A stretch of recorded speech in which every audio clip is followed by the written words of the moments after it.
Hello everyone and welcome back to psycho. आज की इस वीडियो में हम उत्तराखंड केमिस्ट के पेपर में पूछे गए मैथ्स के क्वेश्चंस को सॉल्व करेंगे। ये सभी question Uttarakhand one Durga exam के लिए काफी ज्यादा इंपॉर्टेंट है, तो चलिए वीडियो को शुरू करते हैं। अगर क्वेश्चंस के लेवल की बात करें तो क्वेश्चंस का लेवल इजी है। जितने भी क्वेश्चन है इसमें टोटल 17 क्वेश्चन है, तो ये जो 17 क्वेश्चन है सभी क्वेश्चन आपसे इजीली बन जाएंगे यदि आपने एनसीईआरटी 9th और 10th की अच्छे से करी है, तो ये सभी क्वेश्चन आपसे इजीली बन जाएंगे। और इसमें बहुत सारे क्वेश्चन मैथ के टॉप 200 क्वेश्चंस की सीरीज जो मैं आपको करवा रहा हूं वहां से पूछे गए हैं। वहां जो भी मैंने आपको कॉन्सेप्ट बताया उन कॉन्सेप्ट से क्वेश्चन पूछे गए, तो वो भी मैं आपको इस वीडियो में बताऊंगा कि ये क्वेश्चन टॉप 200 क्वेश्चन की सीरीज से पूछा गया है। तो चलिए स्टार्ट करते हैं आज के पहले क्वेश्चन से। और ये वीडियो मैं तीसरी बार बना रहा हूँ, पहले 2 बार बना चुका हूँ। ये वीडियो दोनों बार ऑडियो ग्लिच हो गया था और वीडियो बनने के बाद जब रिकॉर्ड हो गया पूरा वीडियो, जब मैं वीडियो एडिट करने बैठा तब मुझे पता चला कि ऑडियो ग्लिच हो गया। फिर दूसरी बार फिर रिकॉर्ड किया तो उसके बाद फिर ऑडियो ग्लिच हो गया। तो ये तीसरी बार वीडियो बना रहा हूँ, इसलिए वीडियो आपको थोड़ा लेट भी मिल रही है, वरना ये वीडियो आपको सेम डे मिल जाती वीडियो। पर कोई बात नहीं, चलिए स्टार्ट करते हैं आज के पहले क्वेश्चन से। पहला क्वेश्चन है कि k का वह मान जिसके लिए प्रथम चतुर्थांश का बिंदु p k,1 बिंदु k 2,3 से √13 इकाई की दूरी पर होगा। तो k का मान बताना है। तो दो बिंदुओं के बीच की दूरी है, मैंने आपको टॉप 200 वाली सीरीज में बताया हुआ है इसका कॉन्सेप्ट। दो बिंदुओं के बीच की दूरी का फॉर्मूला क्या होता है, d is equal to √x2 minus x1 का whole square plus y2 minus y1 का होल स्क्वायर। ये मैंने आपको बताया हुआ ऑलरेडी।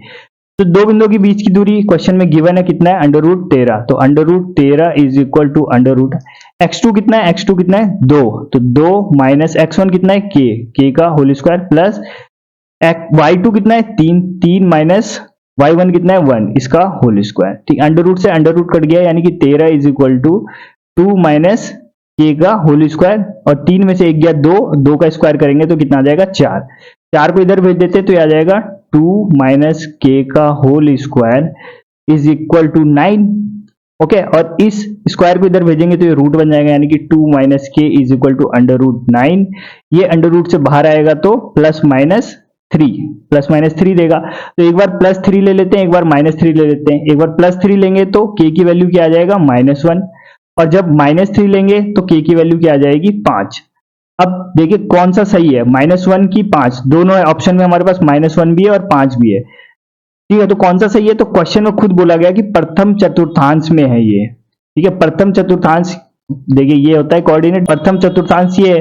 प्रथम चतुर्थांश में जो ये x एक्सिस है ये क्या होता है, पॉजिटिव होता है, और ये जो k है ये क्या है, x एक्सिस ही है, तो ये हमेशा पॉजिटिव होना चाहिए। तो -1 नहीं होगा, क्या होगा, ऑप्शन नंबर बी करेक्ट होगा हमारा 5। ठीक है, मूव करते हैं नेक्स्ट क्वेश्चन पे। नेक्स्ट क्वेश्चन देखिए, स्टैटिक से हमसे माध्य पूछा गया है, मीन पूछा गया है। तो एक हिस्टोग्राम दिया गया है और इसमें पूछा गया कि मीन बताओ। तो हिस्टोग्राम को सबसे पहले हम क्या करते हैं, टेबुलर डेटा में कन्वर्ट कर लेते हैं। टेबुलर डेटा में कैसे कन्वर्ट करेंगे, देखिए यहाँ 0 से 10 तक कितनी फ्रीक्वेंसी है 2, 0 से 10 तक कितनी है 2, तो fi की वैल्यू 2 आ गई। ठीक, ये क्या है, बारंबारता है, बारंबारता। फिर 10 से 20 देखिए, ये 10 से 20 कितना है 5, तो 10 से 20 कितना आ गया 5। फिर 20 से 30, इसी प्रकार 20 से 30 कितना है 8, और 30 से 40 कितना है 6, 40 से 50 कितना है 4। ओके, ये आ गया fi। अब xi निकाल लेते हैं, क्योंकि हमें पता है कि माध्य क्या होता है, x bar is equal to summation fi into xi upon summation fi, ये होता है। तो xi हमें पता चलना चाहिए पहले। xi कैसे निकलता है, इसका एवरेज होता है, यानी इन दोनों को जोड़ के डिवाइडेड बाय 2 करते हैं, तो 0 + 10 डिवाइडेड बाय 2 यानी कि ये कितना आएगा 5। सेम इसी प्रकार ये कितना आएगा 15, फिर ये 25, ये 35, ये 45। ठीक है, ये आ जाएगा। ओके, अब fi इंटू xi निकाल लेते हैं, तो 5 दूनी 10, 15 × 5 = 75, 25 × 8 = 200। ठीक है, 35 की इंटू अगर 6 से करेंगे तो 210 आएगा, और 45 की 4 से करेंगे तो ये आ जाएगा 180। इसको समीशन कर लेते हैं, समीशन जब इसको सबको जोड़ेंगे तो ये आ जाएगा 675 आ गया, बस इसमें रख देते हैं। समीशन fi xi कितना आ गया 675। समीशन fi कितना है, ये दिया हुआ है क्वेश्चन में 25 से यहां से भी आप जोड़ सकते हो, 25 ही आएगा। इसको काटते हैं, कितनी बार में जाएगा 27 बार में, तो 27 हमारा राइट आंसर हो गया, ऑप्शन नंबर डी करेक्ट। ठीक है, ऑप्शन नंबर डी इसका करेक्ट हो गया। मूव करते हैं नेक्स्ट क्वेश्चन पे। नेक्स्ट क्वेश्चन है ट्रिग्नोमेट्री से। अब इस टाइप के क्वेश्चन के करने के तरीके 36 हो सकते हैं। मैं जिस तरीके से करूंगा वो तरीका अलग होगा, आप जिस तरीके से करोगे वो अलग होगा, कोई तीसरा अलग तरीके से कर सकता है, लेकिन हर कंडीशन में आंसर सेम ही आएगा। ओके, तो देखिए मैं इसको कैसे करूंगा। क्वेश्चन में दिया हुआ है sec A plus 10a is equal to p। ये इक्वेशन नंबर फर्स्ट मान लेता हूं। ठीक है, ये इक्वेशन फर्स्ट मान लिया। अब हमें पता है कि 1 plus tan square theta is equal to sec square theta होता है। ठीक है, इस 10 को इधर भेज देते हैं, यानी 1 इज इक्वल टू थीटा की जगह a ले लेते हैं, ये हो जाएगा sec square a minus 10 square a, ये हो जाएगा। अब यहां देखिए a square minus B square, A square minus B square क्या होता है, A plus B A minus B, यानी 1 is equal to sec A plus 10a, और दूसरा हो जाएगा सेक ए माइनस 10a, ये हो जाएगा। सेक ए प्लस 10a की वैल्यू हमें गिवन है, कितना है p, तो 1 इज इक्वल टू यहां आ जाएगा p into sec a minus 10a। Sec a minus 10a की वैल्यू यहां से निकालेंगे, सेक ए माइनस 10a की वैल्यू क्या आ जाएगा, 1 बाई पी। ये आ गया क्वेश्चन नंबर सेकंड। यहां लिख देता हूं मैं, ये देखिए sec a minus 10a is equal to 1 by पी, ये क्वेश्चन नंबर सेकंड आ गया। दोनों इक्वेशन को सॉल्व करते हैं, दोनों को जोड़ देता हूं, तो 10a से 10a कट जाएगा, यहां आ जाएगा 2 sec a is equal to p plus 1 by P. Sec a की वैल्यू निकालते हैं, सेक a की वैल्यू क्या आ जाएगा, p square plus 1 by p, और ये 2 नीचे चल जाएगा, यानी 2 आ जाएगा। ये आ गया हमारे पास सेक a की वैल्यू। ठीक है, सेक a निकल गया, लेकिन हमसे क्वेश्चन में साइन a पूछा गया, तो साइन a कैसे निकालेंगे, देखिए पाइथागोरस का इस्तेमाल करेंगे। देखिए ये पाइथागोरस ट्रायंगल बना दिया, लाल बटे कक्का, आपको बताया मैंने कई बार। सेक क्या होता है, कर्ण बटे आधार होता है, कर्ण बटे आधार होता है, यानी ऊपर वाला क्या होगा, कर्ण होगा, और ये क्या होगा, नीचे वाला आधार होगा, तो ये हो गया टी स्क्वायर प्लस 1, ये कर्ण हो गया, और आधार क्या हो गया, 2p हो गया। ठीक है, तो लंब निकाल लेते हैं। लंब कैसे निकालेंगे, इसके स्क्वायर में से इसको घटाएंगे, तो जब आप इसके स्क्वायर में से इसको घटाओगे तो आपके पास आ जाएगा पी स्क्वायर माइनस 1। ये आप सॉल्व कर लेना, मैंने सॉल्व किया है, पी स्क्वायर माइनस 1 आएगा, ये आ गया। अब निकाल लेते हैं हम साइन ए, जो पूछा गया है। साइन ए क्या होता है, लंब बटे कर्ण होता है, लंब बटे कर्ण होता है। लंब कितना है, पी स्क्वायर माइनस 1, कर्ण कितना है, पी स्क्वायर प्लस 1। ठीक है, ये आ गया हमारा राइट आंसर, जो कि ऑप्शन नंबर ए है। ऑप्शन नंबर ए करेक्ट होगा। मूव करते हैं नेक्स्ट क्वेश्चन पे। ठीक है, नेक्स्ट क्वेश्चन है, दो धनात्मक पूर्णांक a और b दिए रहने पर ऐसी अद्वितीय संख्या q और r विद्यमान है कि a is equal to B Q plus R है, तब निम्नलिखित में से कौन सा कथन सत्य है जिसके लिए यूक्लिड विभाजन परिमेय संतुष्ट होगी। यूक्लिड विभाजन परिमेय एनसीईआरटी कॉन्सेप्ट, डायरेक्ट क्वेश्चन पूछा हुआ है। यूक्लिड विभाजन परिमेय क्या होता है, पता होगा आपको। देखिए क्या होता है, भाज्य इज इक्वल टू भाजक, भाजक गुना भागफल प्लस शेषफल, ये होता है। इंग्लिश में लिख देता हूं, ये होता है dividend is equal to divisor into quotient plus remainder, ये होता है। और क्वेश्चन में ये दे रखा है इसकी जगह, यानी कि भाज्य की जगह क्या दे रखा है, a, डिवाइजर की जगह b, क्वोशेंट की जगह q, रिमाइंडर की जगह r दे रखा है, रिमाइंडर की जगह। ठीक, ये दे रखा है। तो इसके लिए पूछा गया है कि कौन सा सही होगा ऑप्शन में। तो देखते हैं, पहला वाला ऑप्शन देखिए, पहले वाले ऑप्शन में बोला है आर, आर क्या है, रिमाइंडर, रिमाइंडर बड़ा होगा 0 से, तो बिल्कुल हो सकता है, रिमाइंडर 0 से बड़ा हो सकता है। और दूसरा बोला गया कि आर बड़ा होगा b से, यानी रिमाइंडर बड़ा होगा डिवाइजर से, डिवाइजर से कभी रिमाइंडर बड़ा हो सकता है, नहीं हो सकता। क्यों, अगर रिमाइंडर डिवाइजर से बड़ा होगा तो उसमें दोबारा हम भाग दे देंगे, एक बार और भाग चल जाएगा, है ना, तो ये वाला कथन गलत हो गया। दूसरा वाला देखिए, दूसरा ऑप्शन कि आर बड़ा है 0 से, हो सकता है, लेकिन यहां इसने बोल दिया कि आर रिमाइंडर बराबर होगा डिवाइजर के, बराबर हो सकता है, नहीं हो सकता। अगर बराबर होगा तो इसमें दोबारा डिवाइड कर देंगे हम। तीसरा देखिए कि रिमाइंडर 0 के बराबर हो सकता है, और 0 से बड़ा भी हो सकता है, ठीक, लेकिन हमेशा डिवाइडर से छोटा रहेगा, तो ये बिल्कुल सही है। तो ऑप्शन नंबर सी हमारा करेक्ट हो गया, ये यूक्लिड विभाजन परिमेय को संतुष्ट करेगा। ठीक, मूव करते हैं नेक्स्ट क्वेश्चन पे। नेक्स्ट क्वेश्चन देखिए, इस टाइप का क्वेश्चन मैंने आपको टॉप 200 वाली सीरीज में 2 से 3 बार करवाया हुआ है ऑलरेडी। तो देखिए उसी टाइप का क्वेश्चन है, त्रिभुज की 2 भुजाएं दी हुई है और पूछा गया कि तीसरी भुजा नहीं हो सकती है। तो मैंने आपको कई बार बता दिया कि त्रिभुज की एक प्रॉपर्टी होती है कि किसी भी 2 भुजाओं का जब हम सम करते हैं तो तीसरी भुजा से हमेशा बड़ी होती है। हम बोल सकते हैं कि a प्लस बी, अगर कोई 2 भुजा है, इसका सम जब हम करेंगे तो तीसरी भुजा से हमेशा बड़ी होगी। तो इसको जोड़ते हैं, कितना आ जाएगा, 7.5। 7.5 से छोटी होनी चाहिए तीसरी भुजा। ठीक है, तो देखिए पहली वाली छोटी है, ये हो सकती है, ये हो सकती है, ये हो सकती है, लेकिन 8 नहीं हो सकता। तो ऑप्शन नंबर डी इसका करेक्ट हो गया। मूव करते हैं नेक्स्ट क्वेश्चन पे। नेक्स्ट क्वेश्चन देखिए, द्विघात समीकरण से, क्वाड्रेटिक क्वेश्चन से, और एज इट इज इसी प्रकार का क्वेश्चन मैंने आपको टॉप 200 वाली सीरीज में करवाया हुआ है। देखिए क्वेश्चन में बोला गया है कि ये द्विघात समीकरण दिया है जहां पे a does not equal to 0 पर विचार करें, दो समान धनात्मक वास्तविक मूल है, दो रियल इक्वल रूट है। जब इक्वल रियल रूट हो तब क्या होता है, condition B square minus 4ac is equal to 0 होता है। ये होता है, बताया मैंने आपको। यहां से B square is equal to 4ac ये भी बोल सकते हैं हम। तो देखते हैं ऑप्शन में, ऑप्शन नंबर ए में B square is equal to 4ac और ऑप्शन नंबर डी में B square is equal to 4ac। लेकिन ऑप्शन नंबर ए में देखिए कि बी की वैल्यू 0 से छोटी हो सकती है, तो हो सकती है। बी की वैल्यू नेगेटिव भी हो सकती है, -1 -2 कुछ भी हो सकती है, 0 से छोटी हो सकती है। लेकिन बी की वैल्यू कभी भी 0 के बराबर नहीं होगी, क्योंकि यही कंडीशन है कि B square minus 4ac is equal to 0, जहां पे B does not equal to 0। ये होता है कंडीशन। ये वाला रॉन्ग हो गया, ऑप्शन नंबर ए करेक्ट हो गया। मूव करते हैं नेक्स्ट क्वेश्चन पे। नेक्स्ट क्वेश्चन देखिए, काफी अच्छा क्वेश्चन है। देखिए ये रेखा दे रखा है, एक ये रेखा है, एक ये रेखा है, और दो धनात्मक एक्सिस एक्स और वाई के जो पॉजिटिव साइड्स हैं उनको लिया गया, और इससे जो एरिया बन रहा है उसका क्षेत्रफल हमें बताना है। ठीक, देखिए इस क्वेश्चन को कैसे करेंगे। सबसे पहले हम देख लेते हैं ये वाली रेखा एक्स एक्सेस और वाई एक्सेस को कहां पे काट रही है। सबसे पहले इसको देखते हैं, x plus 2y is equal to 9।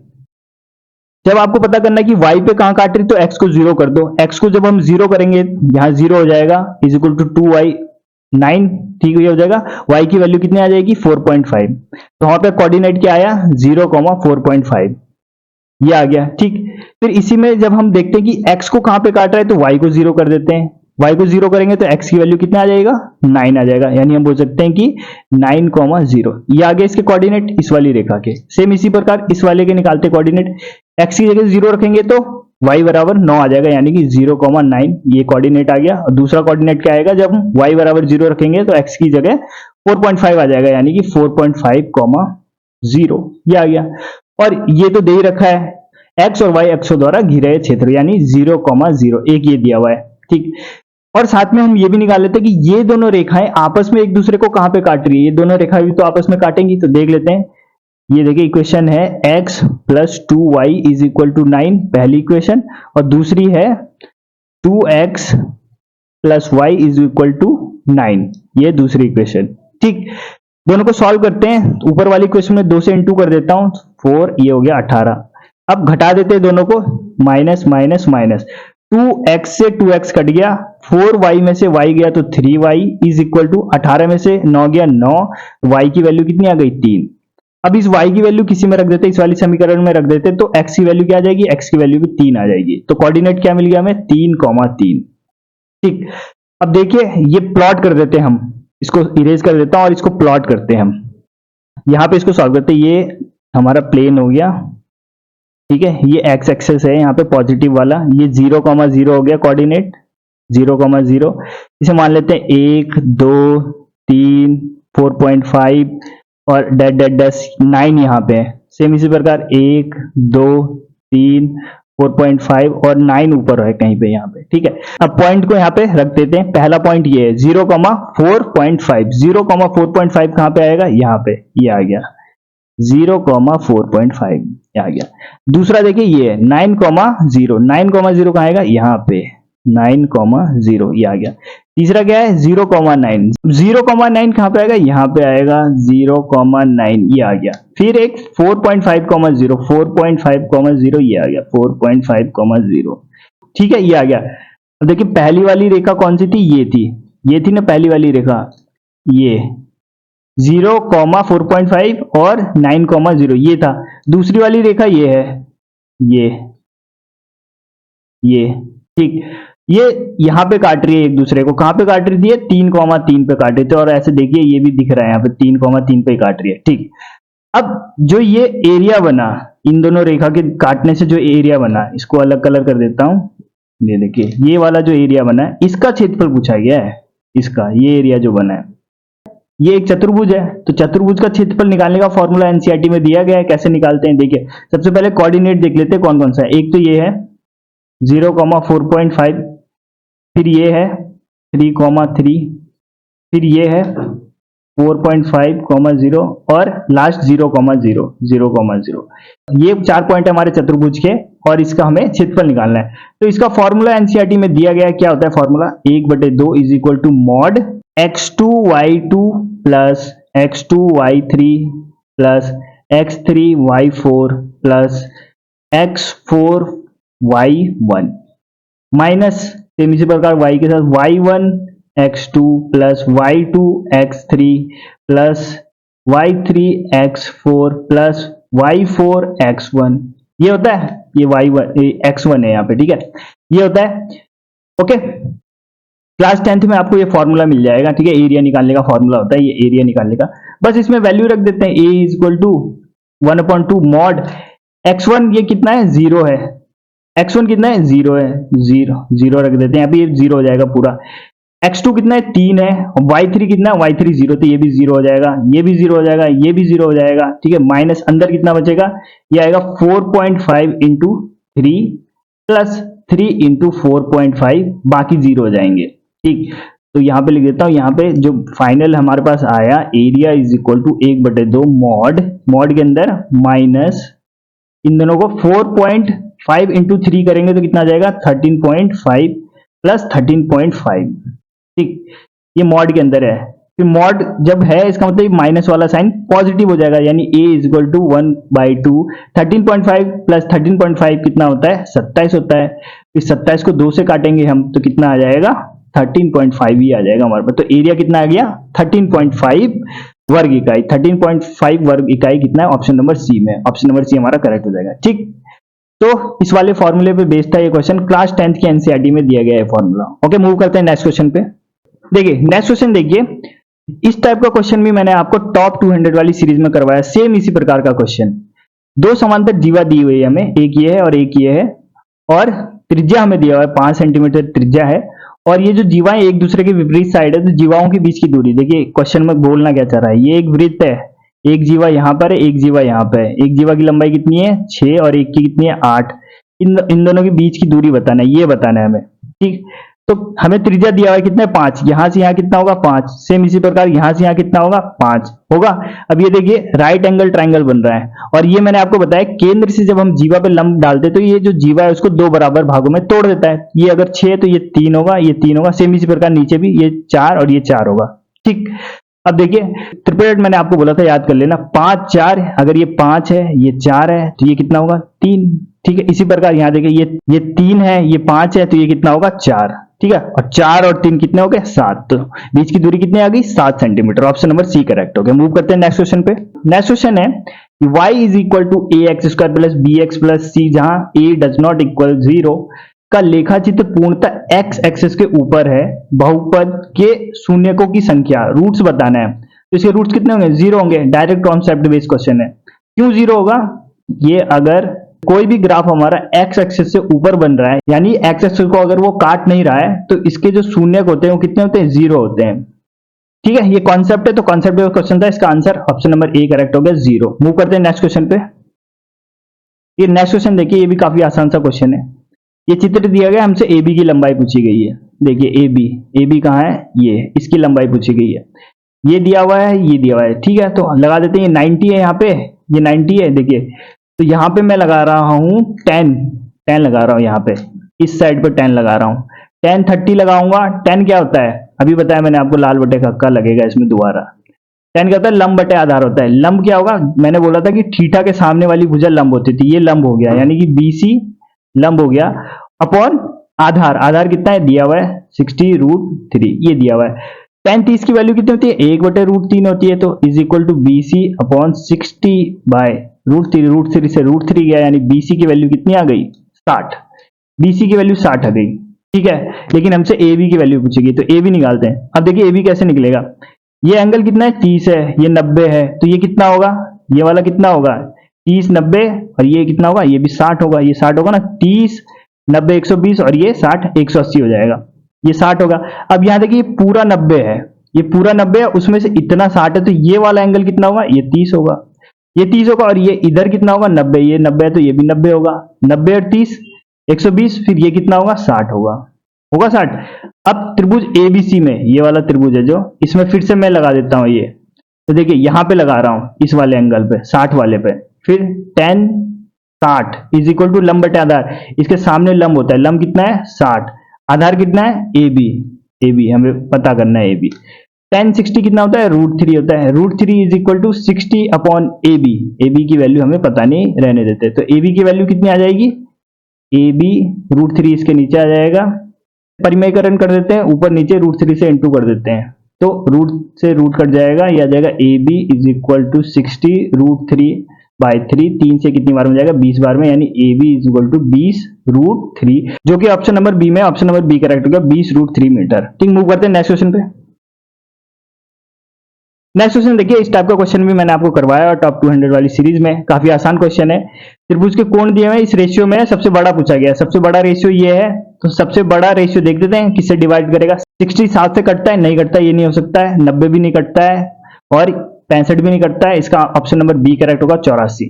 ठीक है, तो 5 सेकंड में आप इस क्वेश्चन को कर सकते थे। आप इसको सॉल्व भी कर सकते हो। देखिए, तीनों को जोड़ देते हैं तो 7 3 10 15 और जो त्रिभुज के तीनों कोण का योग कितना होता है, 180 होता है। तो एक रेशियो की वैल्यू कितनी आ जाएगी, यहां से 15 से इसको काटेंगे, 15 एकम 15 और 15 दूनी 30। ठीक, 7 रेशियो का पूछा है सबसे बड़ा, तो 7 से इसमें इंटू करेंगे, 12 7 84, ऑप्शन नंबर बी करेक्ट। ठीक, मूव करते हैं नेक्स्ट क्वेश्चन पे। नेक्स्ट क्वेश्चन देखिए, फॉर्मूला बेस्ड क्वेश्चन, कि घन के आयतन का उस गोले के आयतन से अनुपात जो कि घन के अंदर सटीक रूप से बैठ जाता है। क्वेश्चन में कहना चाह रहा है कि एक घन है, क्यूब है, इसके अंदर जो गोला है वो पूरे रूप से बैठ जाता है, इसके अंदर पूरे रूप से बैठ जाता है। इसका मतलब है कि जो घन की साइड है, ए है, वो इसके व्यास के बराबर होगा, यानी इसके डायमीटर के बराबर होगा, यानी ए इज इक्वल टू होगा डी। ठीक है, जहां पे ए क्या है, ये जो घन है हमारा क्यूब है, उसकी एक साइड है, और ये बराबर किसके होगा, डी के, यानी डी जो गोले का क्या है, व्यास है। ठीक है, ये बोल सकते हैं। अब इसने बोला कि घन के आयतन का उस गोले के आयतन अनुपात निकालना है। घन का आयतन क्या होता है, अगर एक ए है तो आयतन क्या होगा इसका, ए क्यूब होगा, अपॉन गोले का आयतन। गोले का आयतन कितना होता है, 4/3 पाई आर क्यूब होता है। आर की जगह मैं क्या रख सकता हूं, देखिए d इज इक्वल टू ए है, तो आर क्या होता है, are is equal to d/2 होता है, यानी हम बोल सकते हैं are is equal to a/2 हो सकता है, ए होगा। ठीक है, are is equal to a/2 होगा, a/2 रख देते हैं यहाँ पे, a/2 का क्यूब। ओके, इसको सॉल्व करते हैं आगे। ए क्यूब अपॉन 4/3 पाई ए क्यूब अपॉन 8। 4 से कितनी बार हो जाएगा, 2 बार में, ए क्यूब से ए क्यूब कट जाएगा ये। ठीक है, 3 दूनी 6 और ये 6 ऊपर चला जाएगा, यानी कि 6/पाई आ गया हमारे पास रेशियो, 6/पाई, जो कि ऑप्शन नंबर बी में, ऑप्शन नंबर बी करेक्ट हो गया। ठीक, मूव करते हैं नेक्स्ट क्वेश्चन पे। नेक्स्ट क्वेश्चन देखिए, सेम इस टाइप का क्वेश्चन मैंने आपको टॉप 200 वाली सीरीज में कराया। सेम यही, बिल्कुल लैंग्वेज सेम यही है, बस यहाँ पे वैल्यू चेंज है, या फिर शायद वैल्यू भी वही हो सकती है, एक बार देख लेना। लेकिन सेम यही क्वेश्चन मैंने आपको करवाया हुआ है, क्योंकि ये क्वेश्चन स्केलर के एग्जाम में पूछा गया था, सेम इसी टाइप का क्वेश्चन। देखिए, क्वेश्चन में बोला गया ये बहुपद एक पॉलिनोमियल है कि में कौन सी संख्या जोड़ी जाए कि परिणामी बहुपद में जब इससे अगर हम भाग दें तो शेषफल 3 होगा। तो इसको कैसे सॉल्व करना है, देखिए जो पॉलिनोमियल दे रखा है fx is equal to 2x cube minus 5x square plus x, इसमें हम क्या जोड़े, मान के चलते k जोड़ते हैं, इसमें k जोड़ते हैं और भाग किससे देना है, x इज इक्वल टू 2 से देना, जिससे भाग देना होता है उसको हम 0 के इक्वल कर देते हैं। तो x की वैल्यू कितनी आ गई, 2, x की वैल्यू यहां पे रखेंगे, f2 की वैल्यू कितनी आ जाएगी, 2, x की जगह 2 रखेंगे तो आ जाएगा 2 का क्यूब यानी 8, माइनस x की जगह यहां रखेंगे, x की जगह 2 रखेंगे 4 प्लस 2 प्लस k। ठीक है, इसको सॉल्व करते हैं, 8 दूनी 16, 20 प्लस 2 प्लस k। आगे सॉल्व करते हैं तो ये कितना आ जाएगा, -2 प्लस k, -2 प्लस k आ गया। ठीक, अब क्या इसके आगे क्या करना होता है, तो जो ये शेषफल बचा है इसके इक्विवेलेंट होना चाहिए, ये जो शेष बच रहा है, यानी -2 plus k is equal to जो ये शेष बच रहा है इसके बराबर होना चाहिए। ठीक है, तो यहां से k की वैल्यू क्या आ जाएगी, ये उधर जाके प्लस हो जाएगा, यानी 3 और 2 कितने हो जाएंगे, 5 इसमें, ऑप्शन नंबर डी, तो ऑप्शन नंबर डी इसका करेक्ट हो जाएगा। ठीक है, मूव करते हैं नेक्स्ट क्वेश्चन पे।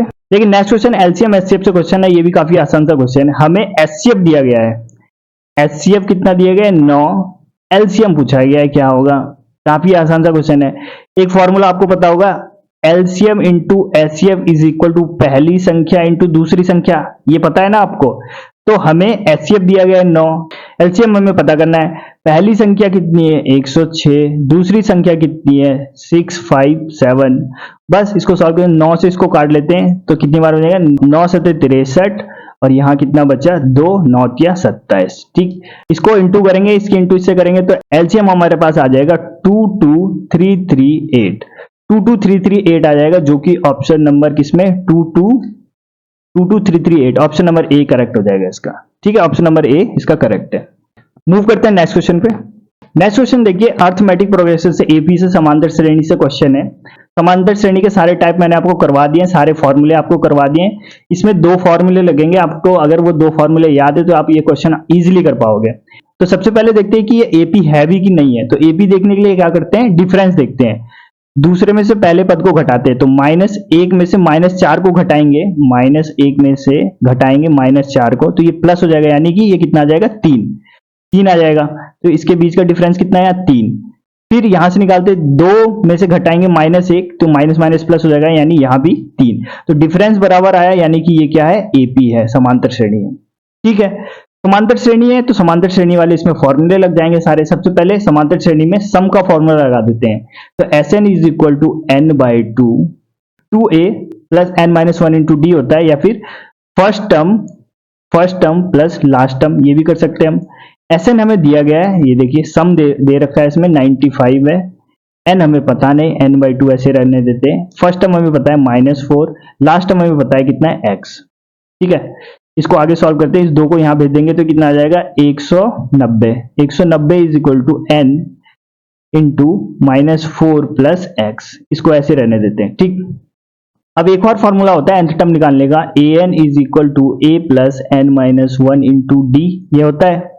an हम यहाँ पे x वाला टर्म निकालना चाह रहे हैं, तो x is equal to a plus a क्या है यहाँ पे, पहला टर्म क्या है, -4 प्लस n-1, n हमें पता नहीं, d कितना है, 3। ठीक है, इसको आगे सॉल्व करते हैं। x is equal to -4 plus 3n-3। ठीक है, -3 और -4 7 हो जाएंगे, यानी कि x is equal to 7 plus 3n हो जाएगा यहाँ पे। ठीक है, अब n की वैल्यू यहां से निकालते हैं, तो n की वैल्यू क्या आएगा, देखिए n की वैल्यू आ जाएगा, ये 7 उधर चल जाएगा, यानी x प्लस 7 और ये 3 इसके नीचे आ जाएगा, ये आ गया n की वैल्यू। इस n की वैल्यू को इस वाली जगह पे रख देते हैं, यहाँ पे n की वैल्यू रखते हैं। तो देखिए 190 is equal to x plus 7/3 bracket में -4 प्लस x। अब इसके आगे कैसे सॉल्व करें, तो यहाँ पे हम टाइम बचा सकते हैं। टाइम कैसे बचा सकते हैं, तो ऑप्शन की हेल्प लेके बचा सकते हैं। हमें ऑप्शन में x की वैल्यू तो दी गई है, यहाँ पे ये जो आंसर है ऑप्शन में, ये x की वैल्यू, तो एक एक करके पुट करते हैं, देखते हैं जो सेटिस्फाई करेगा वही x की वैल्यू होगी। सबसे पहले 17 रख के देखते हैं x की जगह, 17 रखते हैं, 17 यहाँ x की जगह रखेंगे, 17 और 7 कितना हो गया, 24/3 -4, x की जगह 17 रखते हैं, ये 17, तो ये कितना हो जाएगा, 17 में से 4 गया 13 ये बचा, और ये 8 की इंटू 13 से करेंगे तो 190 नहीं आएगा, तो यानी ये गलत हो गया, पहला वाला ऑप्शन गलत हो गया। दूसरा वाला ऑप्शन लेते हैं 20, x की जगह 20 रखेंगे, 20 और 7 27, 3 से काटेंगे 9 बार में जाएगा, यहाँ आ गया 9। ठीक है, और इधर है 27 में से 4 गया 23, तो 23 इंटू 9 करेंगे तभी भी 190 नहीं आएगा, यानी बी वाला ऑप्शन ही गलत हो गया। 23 रख के देखते हैं, यहाँ पे x की जगह 23 रखेंगे, 23 और 7 30 को हम 3 से काटेंगे तो 10 बार में जाएगा, और यहाँ पे 23 रखेंगे, 23 में से 4 गया तो 19, तो 19 इंटू 10 करेंगे तो 190 सेटिस्फाई कर गया। 190 इज इक्वल टू 190, यानी कि ऑप्शन नंबर सी हमारा करेक्ट है, ऑप्शन नंबर सी हमारा राइट आंसर। मूव करते हैं नेक्स्ट क्वेश्चन पे। नेक्स्ट क्वेश्चन देखिए, प्रायिकता से पूछा गया, प्रोबेबिलिटी से क्वेश्चन है, आसान सा क्वेश्चन है। देखिए, एक विश्वविद्यालय में अकाउंट ऑफिस एक सप्ताह में 5 दिन सोमवार से शुक्रवार खुलता है। इस ऑफिस के 2 कर्मचारी एक ही निश्चित सप्ताह में 1 दिन के लिए अनुपस्थित रहते हैं। एक ही निश्चित सप्ताह में 1 दिन के लिए अनुपस्थित रहते हैं, क्या प्रायिकता है कि वे एक ही दिन अनुपस्थित होंगे। ठीक है, देखिए 2 कर्मचारी ए और बी, 5 दिन का तो ऑफिस है, यानी सोमवार से शुक्रवार तक ऑफिस है। इसमें से ए किसी एक दिन छुट्टी लेता है और बी भी किसी एक दिन छुट्टी लेता है। ठीक है, अब हमें ये बताना है कि दोनों सेम डे छुट्टी लें, इसकी क्या प्रोबेबिलिटी है। देखिए ए छुट्टी लेता है कितने दिन, सोमवार से शुक्रवार में कभी भी छुट्टी ले सकता है, यानी इसके 5 कंडीशंस हो सकते हैं ए की। सेम इसी प्रकार बी भी किसी भी दिन छुट्टी ले सकता है, तो इसके भी 5 कंडीशंस हैं। ओके, अब ये दोनों घटनाएं परस्पर इंडिपेंडेंट है, इंडिपेंडेंट घटनाएं हैं। इंडिपेंडेंट घटनाएं के लिए मैंने क्या बोला था कि ए इंटू बी कर देते हैं, टोटल हमारे पास पॉसिबिलिटी आ जाएगी, यानी कि 5 इंटू 5 टोटल कितना आ गया हमारे पास, 25 ही आ गया।